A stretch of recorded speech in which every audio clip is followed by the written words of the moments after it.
সর্বভারতীয় প্রোগ্রাম অনুসারে রাজ্যে বিভিন্ন মণ্ডলে দীনদয়াল উপাধ্যায় মহাপ্রশিক্ষণ অভিযান শুরু হয়েছে। তারই অঙ্গ হিসাবে আজকে রামনগর মণ্ডলের উদ্যোগে 2 দিনব্যাপী প্রশিক্ষণ শিবির অনুষ্ঠিত হবে।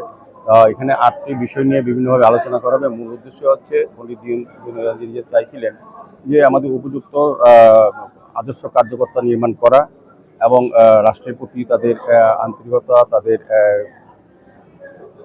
যেটা বলবো যে আত্মত্যাগ, সে বিষয়ে প্রশিক্ষণ দেওয়া হবে। এবং বিশেষ করে কেন্দ্রীয় সরকার এবং রাজ্য সরকারের যে সকল প্রকল্পগুলি জনকল্যাণে গরিব কল্যাণে নেওয়া হয়েছে সেগুলি সম্বন্ধে যারা প্রশিক্ষণ নেবেন তাদের অবহিত করা। তারা যেহেতু মণ্ডল স্তরের বিভিন্ন কার্যকর্তারা আছে, জনপ্রতিনিধিরা আছেন, তারা যাতে বুথ স্তরে গিয়ে সেগুলি আলোচনা করে সকল অংশের মানুষকে যাতে অংশগ্রহণ করতে পারে। কেন্দ্রীয় সরকার এবং রাজ্য সরকারের বিভিন্ন জনকল্যাণ বা গরিব কল্যাণমুখী প্রকল্পগুলো অন্তর্ভুক্ত হবে। মূল উদ্দেশ্য হচ্ছে আদর্শবান কার্যকর্তা তৈরি করা, রাষ্ট্রের প্রতি তাদের আনুগত্য থাকা, রাষ্ট্রের প্রতি তাদের চিন্তা ভাবনা থাকা এবং এক ভারত শ্রেষ্ঠ ভারত, বিকশিত ভারত তৈরি করার ক্ষেত্রে তাদের যাতে অংশগ্রহণ থাকে রাষ্ট্রীয় চিন্তা ভাবনার মধ্যে। এটাই মূল উদ্দেশ্য প্রশিক্ষণ।